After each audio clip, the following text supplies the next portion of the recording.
తెలంగాణలో సంచలనంగా మారిన మైక్రో ఫైనాన్స్ కేసు కీలక మలుపు తీసుకుంది. సింగర్ మంగ్లీ సోదరుడి ఖాతాకు రమావత్ మధు నుంచి 3 సార్లు డబ్బులు వచ్చినట్లు పోలీసుల దర్యాప్తులో తేలింది. అయితే తమపై కుట్రపూరితంగా కొందరు దుష్ప్రచారం చేస్తున్నారని మంగ్లీ సోదరుడు శివ చౌహాన్ ఆరోపించారు. మైక్రో ఫైనాన్స్ కేసులో సింగర్ మంగ్లీ సోదరుడు శివ చౌహాన్ బ్యాంక్ అకౌంట్లను పోలీసులు పరిశీలించారు. రమావత్ మధు అకౌంట్ నుంచి 3 సార్లు డబ్బు ట్రాన్స్ఫర్ అయిందని తేలింది.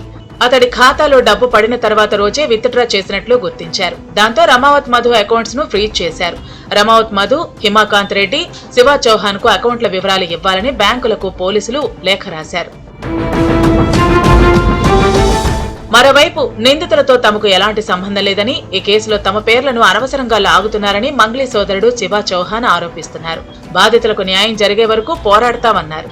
ఎఫ్ఐఆర్ ఫైల్ అయిన దాంట్లో మా పేర్లు ఒక్కటి, నా పేరు కావచ్చు, మా అక్క పేరు కావచ్చు, ఎక్కడ కూడా మా పేర్లు లేవు.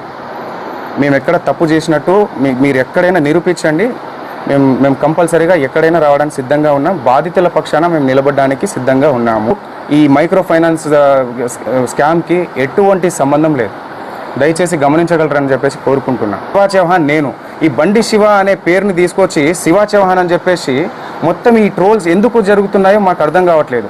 ప్రతి వీడియో పోయినా మా అక్క ఫోటో పెట్టి ఇది చేస్తున్నారు. ప్రధాన నిందితున్న నేనని చెప్పేసి వచ్చిన ఆరోపణ ఏదైతే ఉందో ఈరోజు మంగ్లీ పైన అటాక్గా మారిపోయింది. దీని వెనకాల ఎవరున్నారు ఏంటి అని చెప్పేసి వాస్తవాలు ముందు అది తెలియాల్సిన విషయం. అది ఈ వ్యవహారంలో నిందితుడు రమావత్ మధు అధిక వడ్డీ పేరుతో వేల మంది నుంచి వందల కోట్ల రూపాయలు వసూలు చేశాడని ఆరోపణలు ఉన్నాయి.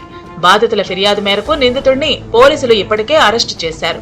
అతన్ని 4 రోజుల పాటు కస్టడీకి ఇచ్చింది ఎల్బీనగర్ కోర్టు.